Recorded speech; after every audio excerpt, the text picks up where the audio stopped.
Саламатсыздар ма, құрметті әріптестер. Бүгінгі біздің тақырыбымыз үй тапсырмасын тексерудің әдістері. Біздің қонақтарымыз Бақытжан аға мен Қуршат ағай, қош келдіңіздер. Жалпы неден бастайық? Үй тапсырмасы достық білім беру орталықтары, достық мектептерінде өте бір керекті нәрсе. Оны орындау және оқушыларға беру біздер міндет деп санаймыз. Бірақ соның өзінде де бірінші сұраққа жауап берейік. Жалпы үй жұмысы не үшін берілу керек? Жалпы керек па деген сұрақ қоймай ақ қояйық, өйткені міндетті түрде керек. Өйткені не үшін керек? Біріншіден, ол оқушы үй тапсырмасын орындау арқылы, тест түрінде берілген үй тапсырмасын орындау арқылы өзінің тест шешудің дағдыларын қалыптастырады. Емтиханға пайдалы болатын. Екіншіден, не істейді? Ол тағы да өткен материалдарын қорытындылау, қайталау ретінде керек болады. Толықтай келсем, сізбен бекіту тапсырмасы ретінде беруге болады, Шарттар бар, конечно, әрине. То есть үй тапсырмасын берген кезде міндетті түрде не болу керек? Үй тапсырмасы сабақта өтілген материалдың жалғасы болу керек. То есть дәл сол мұғалім сабақта не түсіндірді, дәл сол форматтағы сұрақтарды, тапсырмаларды үйге беру керек. Өйткені егер ол бір заңдылық сақталмаса, оқушылар сәйкесінше үй тапсырмасын толық орындай алмай қалады. Егер сабақта басқа нәрсе айтылса, үйге басқа бір тест берілсе. Деп ойлайық, что біздің тестіміз өте жақсы, үй тапсырмасымыз жақсы, сәйкес келеді. Демек, енді біздер олардан, оқушылардан қандай қызықты форматта ала аламыз? Сол бойынша сөз қозғайық. Мияқта үй тапсырмасының міндеттері тексеру. Міндетті түрде беріледі. Тексерген кезде, просто егер біздер әртүрлі тәсілдерді қолдансақ, оқушылардың да үй тапсырмасын орындауға және тексеруге бір қызықшылық пайда болады. Жалпы үй тапсырмасын тексерудің көп бір деңгейлерге бөлінеді. Мындай түрлері бар, андай түрлері бар. Енді біздер мысалы қалай уақыт бойынша жіктеуге болады, тез тексерілетін, орташа, ұзақ тексерілетін үй тапсырмасы, тағы сол сияқты. Біздер мына жерде былай қылып бөлдік. Біріншісі, ауызша үй тапсырмасын қалай тексеруге болады. Біріншісі сол. Енді екіншісі жазбаша түрде қалай тексеру. Көбінесе былай дейміз. Мынау гуманитарлық пәндерге, бұл жарыстың пәндерге, бірақ екеуінде екі пәндерге де қолдануға болады. И соңғысы бізде пайдалы платформалардың көмегімен үй тапсырмасын қалай тексеруге болады. Осы жерде бір сұрақ бар, Дамир ағай. Жалпы бізде сабақтар 80 минут жүріледі, 40 минуттан. Енді мұғалімдерден туындайтын сұрақ, қанша уақыт беріледі үй тапсырмасын тексеруге? Енді бүкіл сабақтарға бір уақытта айту қиын. Өйткені сабақтар әртүрлі болады. Самый простой бөлу ол жарылыстану және гуманитарлық пәндер. Бірақ стандарт бойынша үй тапсырмасы, енді мектепте айтып жатқан жоқпын, біздің курстар форматында 15 минуттың аралығында тексерілу керек. Енді мұндай кейбір сұрақтар болуы мүмкін, неге 15-40 емес, уақыт жеткіліксіз ғой. Негізінен, егер жаңағы 20 сұрақ үйге берілген сұрақты оқушылар толықтай орындап келсе, онда 15 минут, сол берілген 15 минут жеткілікті. Қай уақытта біздер 15 минуттан асамыз, егер үйге берілген тапсырмалардың көпшілігі оқушылардан шықпай қалған жағдайда. Енді мұндай тағы сұрақ болуы мүмкін. Енді бізде көбінесе біздің оқулықтарда тесттер бекітілген ғой. Мұғалім егер тақырыпты соңына дейін түсіндіріп үлгермесе, ол тестті бермеген дұрыс та оқушыларға. Ол не нәрсе берді, түсіндірді. Допустим, егер тек қана бір тақырыптың бір тақырыпшасын ғана берсе, онда тестті бермей тұра тұрсын, соған байланысты бөлек бір тапсырма берсін, не обязательно тест форматында. Осы жерден тағы бір сұрақ туындайды. Математикада немесе сондай жаратылыстану, есеп шығаратын физика пәндерінде белгілі бір тесттер бар, ол есепті шығару керек. Бізде мысалы биология, география, тарихтарда көбінесе информация меңгеру, тест шешу аз, кітаптың ішінде информацияны меңгеру. Сол кезде бізге 15 минут жетпей қалып жатады көп жағдайда, немесе одан алдыңғы өткен тақырыпта өте көп информацияны біз береміз балаларға. Нәтижесіне келген кезде соншалықты берген информацияны қайтып сұрағымыз келеді, сұрап алғымыз келеді. И бізге уақыты жетпей қалып жатады. То есть 15 минут деп өзім практикамда ол өте сирек кездеді. 15 минут біз сабақ сұрауымыз үй тапсырмалары. Әрине, егер өте мысалы в идеале қалай неғұрлым көбірек біздер үй тапсырмасын қайталасақ, сұрақ қояқ, толық зерттесек, оған көп уақыт керек. Бірақ өкінішке орай бізде бекітілген 4 сағатымыз бар. Біздің жылдық жоспарымыз бар. Әр 80 минутта оқушыға не берілу керек. Егер біздер үй тапсырмасына неғұрлым көбірек уақыт бөлетін болсақ, сәйкесінше жаңа тақырыпты түсіндіруге бізде азырақ уақыт қалады. И ол бір цепочка болады. Анықтан азырақ түсіндірдіңіздер, қалған 80 минуттың аз уақытын. Сәйкесінше оларға жаңа тақырып аз түсіндірілді, олар келесі үй тапсырмасында соны қайтан көп нәрсе түсінбей қалдық, қайтан соны үй тапсырмасына түсіндіру керек болады. Поэтому бұны былай бері қарай тарту керек негізі. Көбірек сабақта түсіндіріп, келесі сабақта үй тапсырмасын соны тез қайталап алатын айтып. Потому что 80 минутты неғұрлым үй тапсырмасына біздер көбірек уақыт бөлсек, сәйкесінше жаңа тақырып түсіндіруге азырақ уақыт бөледі. Қосылайын дегенім тағы да, Дамир ағай, қиындық деңгейлері, сұрақтардың қиындық деңгейі сай болу керек деп ойлаймын да. Әрине, ол бір шарттар. Біздер қазіргі қарастырып жатқан вариантымыз үй тапсырмасы бізде идеальныйға жақын. Тексеру, идеаль. Қазір бізде оны қалай тексереміз? То есть біз идеаль үй тапсырмасын бердік оқушыларға, олар орындады, и енді соны қалай тексеруге болады. Әдіс тәсілдері керемет. Жақсы, осы үшке бөлдік тақырыптарды, енді жеке-жеке тоқталып өтейік. Бірінші, ауызша үй тапсырмасын қалай тексеруге болады. Енді көбінесе енді сабақтарды қараған кезде мұғалімдердің өзімізде көбінесе ауызша тексереміз. Неге? Өйткені ол тез. Айттық қой 15 минутта үлгеруге желательно. Поэтому бұл тәсілдер почти бүкіл пәндерге қатысты қолдансаңыздар болады. Ауыстырып, мысалы, бірінші тәсіл бізде қандай жазылған жерде? Көрініп тұрған шығар. Оқушылардан сұраңыз дейді. Ең оңай тапсырма қандай болды? Ең қиын немесе ең қызық қандай тапсырма болды? Бірінші қандай жаттығуды тексергіңіз келеді деген сияқты. Осындай нәрсе естідім мен тағы да кейбір біздің мұғалімдер, оқушылар кейде ұялады дейді сұрауға. Поэтому мен былай сабаққа келген кезде, мысалы мен сабағым басталады, мен сабаққа кірмес бұрын тақтаға жазып қойсаңыздар есептің или сұрақтың номерін. 5, 4, и мен қараймын, қайсы сан көп жазылған, содан бастаймын. Бұл тәсіл қай уақытта жақсы, негізінен жақсы топтағы оқушылармен. Неге? Өйткені жақсы оқитын оқушыларда көбінесе аз есеп шықпайды қалады, бір-екі сұрақ шықпай қалады, немесе есеп шықпай қалады. Соны сұрайды, и соны ғана шығаруға болады. Қалғандар көбінесе дұрыс болады. Керісінше нашар оқитын топтағыларда оларды көп есеп шықпай қалуы мүмкін, да? Бірақ, соны өте, даже егер бізде нашар топ болса, то есть төмен деңгей төмен оқушыларға берілген үй тапсырма, біздер былай кестік қой басында. Олардың деңгейі төмен болса да, бізде сәйкесінше олардың деңгейлеріне үй тапсырма береміз ғой. И олар по-любому көп есептің көбісін шығарады. Сәйкесінше олар да аз есеп шықпай қалған сұрақтар аз болады. Керемет. То есть, получается, оқушылардың үй тапсырмасы орындауы неге байланысты? Біз қаншалықты оны түсіндірдік, и түсіндірген нәрсемізге байланысты үй тапсырма бергенімізге байланысты. Деңгейіне байланысты. Тағы да ауызша қалай тексеруге болады? Дұрыс жауаптарға дауыс беріңіздер. Тоже осының несі жалғастырмай болады. Мысалы, бірінші сұрақ кім А дейді, Б дейді, қайсы көп. Ол арқылы біздер нені анықтаймыз? Жалпы ол тақырыпшаға бір есеп қой, ол какой-то бір тақырыпша, соған байланысты оқушылардың қаншалықты көбісі түсінді, түсінбеді анықтауға болады. Жақсы құрал ретінде. Үшінші әдіс ауызша тексерудің балалардан тізбектеп сұрамаңыз, сауалнаманы кездейсоқ ретпен жүргізген дұрыс дейді. Ол не үшін керек? Кейде болады, мысалы, әсіресе математикада, өз математика ретінде, егер біз рет-ретімен сұраған кезде, мысалы, мына екінші қатарда ортада отыратын немесе басқа бір жерде отыратын оқушы, былай айтайық, 1, 2, 3, 4, мен 7-шімін, значит мен 7-ші есепті тек қана шығарамын, күшті болып тақтада жауап беру үшін. Оның алдағы 6 есеп, 6 сұрақ маған маңызды емес. Ол қарамайды, біреу тақтаға шығып жатыр ма, біреу түсіндіріп жатыр ма, ол тек қана өзінің сұрағымен айналысып отырады. Поэтому ондай болмау үшін әрбір сұраққа бүкіл оқушылардың назарын аудару үшін, келесі сұрақ кім шығаратынын білмеу үшін, бірінші қатардан, екінші қатардан сұрап көріңіздер, үшінші қатардан кездесіп.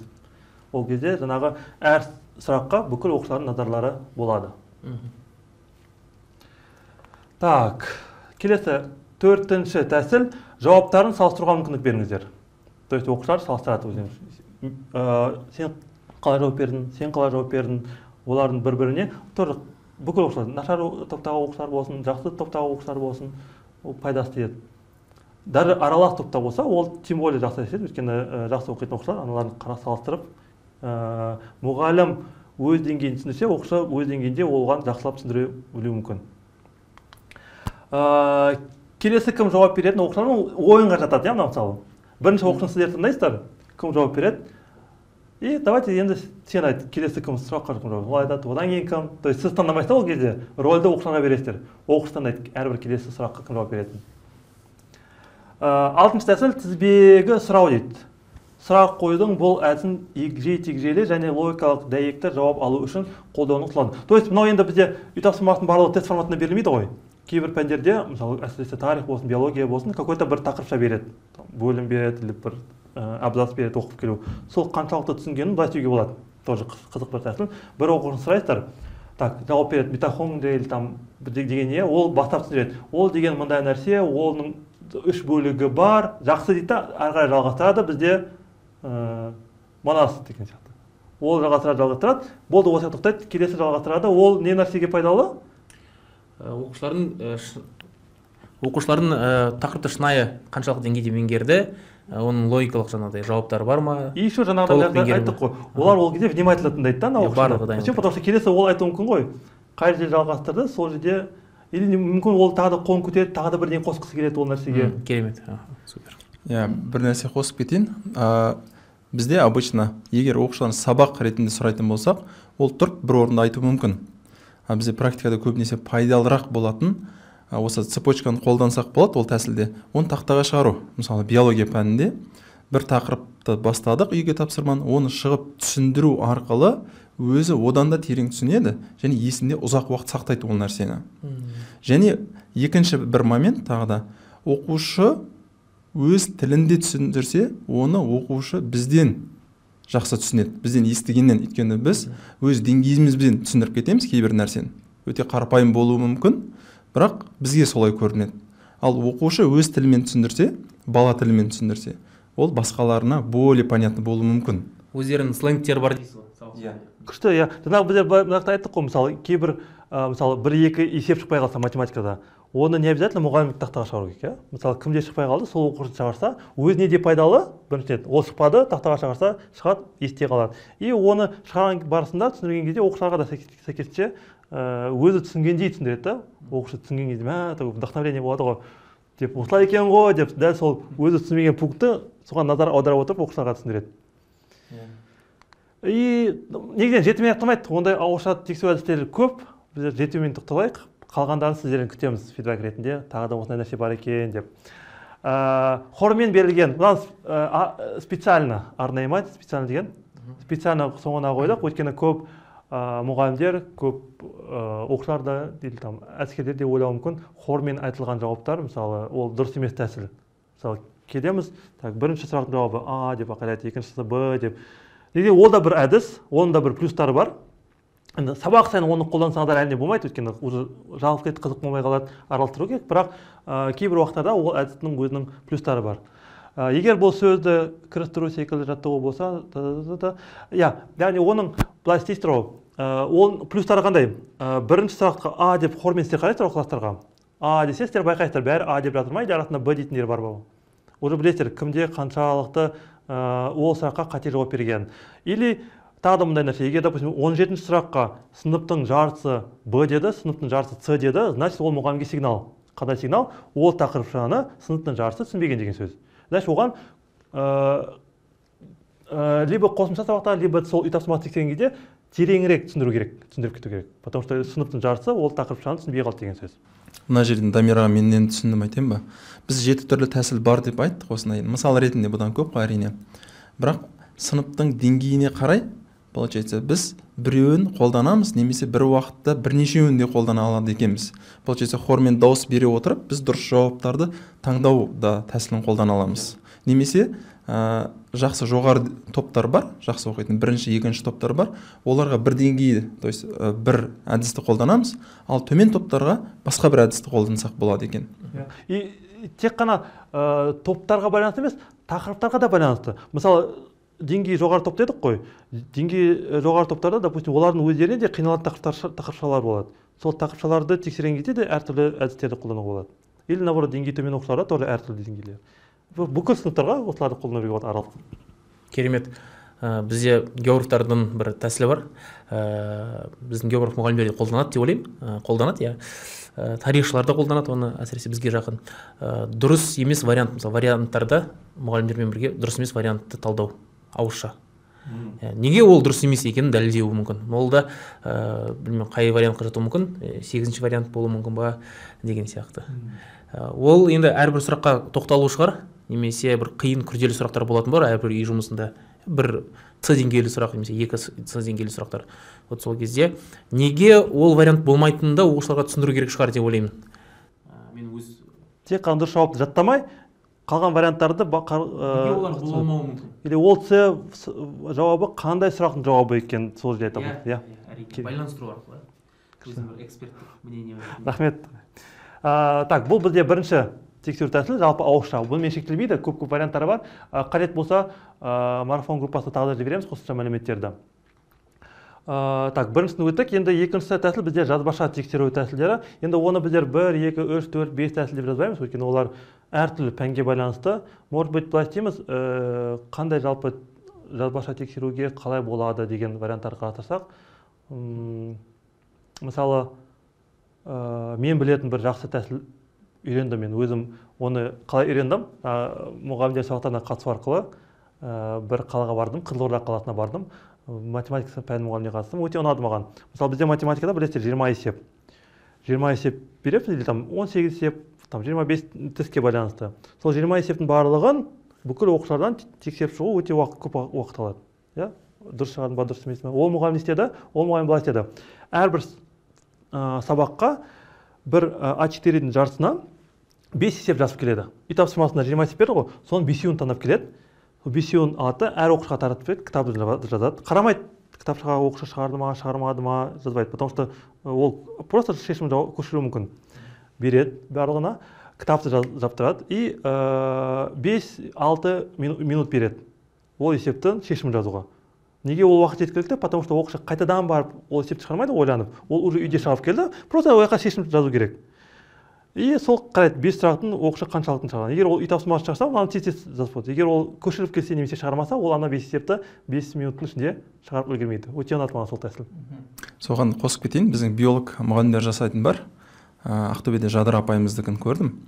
Онда қалай жасайды? Ашық сұрақ беру. То есть бір А4-ге үйге тапсырмасын тексеру мақсатында бір 5-10 сұрақ жазылады.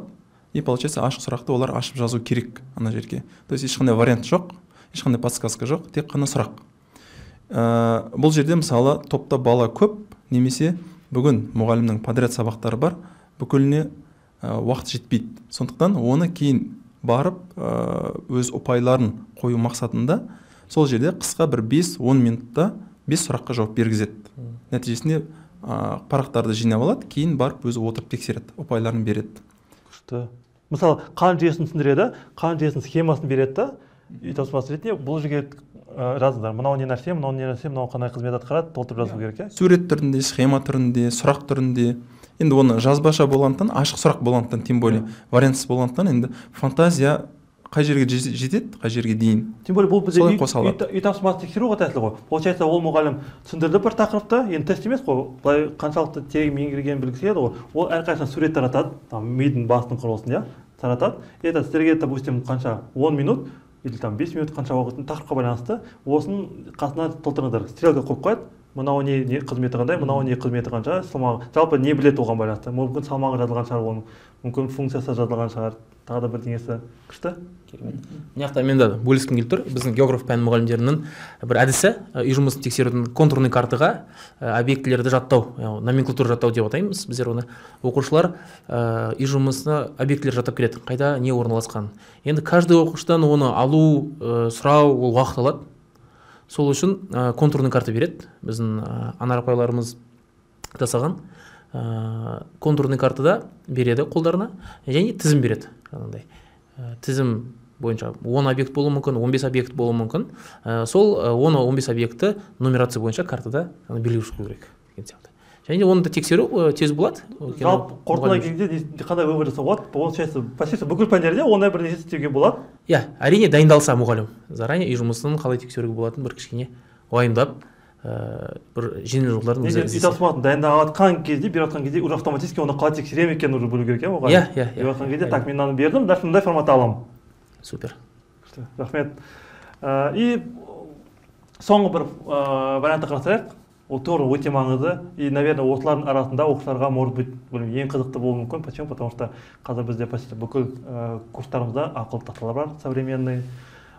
Соларды енді күшті қылып пайдаланып, оқушыларға қызықты болатын қалай пайдалануға болады. Енді біздің практически бүкіл мұғалімдеріміз қолданатын платформалары бар. Ол қайсы бізде көбінесе? Quizzes, Kahoot, көбінесе қолданады. Күшті тамаша, бірақ тағы да қандай басқа бір альтернативалар бар, соларды тоже қарап кетейік. Негізінен кең таралатын көп, бұдан да көп нелер бар, бағдарламалар, бірақ ең кең таралатындар осылар.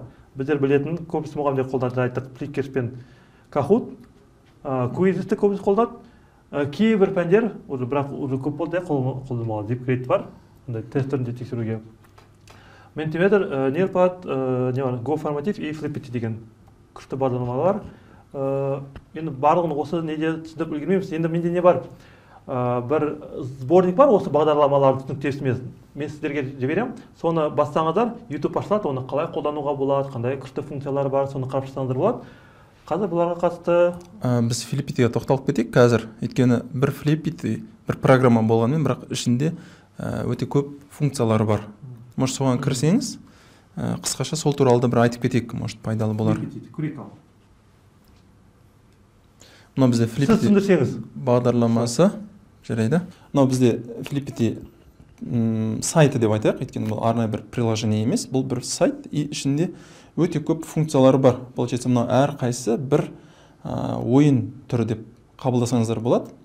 Получается, бұның ішінде кәдімгі біз ұпай жинайтын, миллион кімге бұйырады немесе мына бір түрін ашып көрейік. То есть бұл жерде демо деген бар. Демоны басатын болсақ, бізге бұл түрді қалай қолдана алатынымыз соны айтады.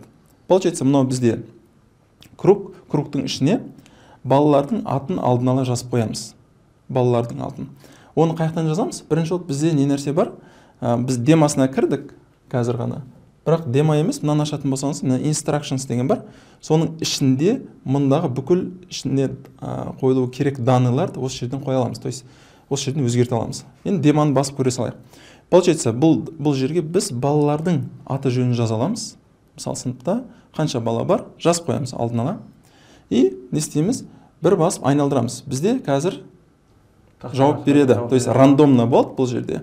Мысалы, Дензел бүгінгі қандай да бір сұраққа жауап береді. Немесе екінші сұрақ қойылды, екінші адам. Тура осылай біз таңдамаймыз. Біреу айтпайды. То есть адами фактор емес, мұнда компьютер өзі таңдайды. Джексалата жоқ дейтін сол. Иә. Немесе тағы бір, енді мұнда өте көп нелер бар. Мысалы, карточка түрінде. Осының видеосы бар ма түсіндірілген? Бұның видеосы бар, иә, осыған біз ссылка ретінде қалдырып кетейік. Ссылка ретінде сол жақтан, жалпы приложениялар туралы сол жақтан көріп алады. Тек қана осы емес, басқа да приложение қолданатын. Ну, иә, то есть Какая может соны жібереміз, иә? Біз отдельный тема техника және технологиялар. Иә, онлайн платформалар, жалпы қандай технологиялар бар.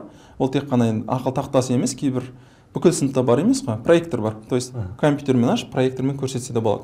Мұнда карточкалар бар, получается, сұрақ шығады, жауап береді. Оның дұрыс емес екенін сразу мына жерден бір кнопка арқылы білеміз. Дұрыс жауап бер. И так далее, келесі сұраққа өтеді.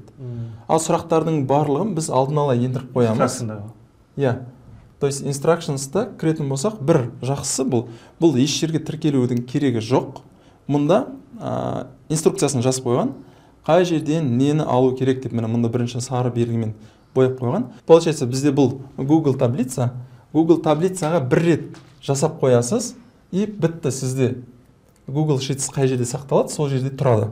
Немесе басқа мұғалімдермен бөлісе аламыз. То есть Google Sheets бар бізде, кез келген мұғалімге жіберем. Сол Google Sheets'тің ішінен кірсе, уже ссылка тұрады. И тура осы ашылады бізде. И ол сақтала береді үстіне. Иә. Күшті. Сақталады, немесе бір папке өте көп Google Sheets сақтап қоясыз. Кез келген кіріп ойнай бересіз. Онда мұғалімдерімізді көп самай қойық.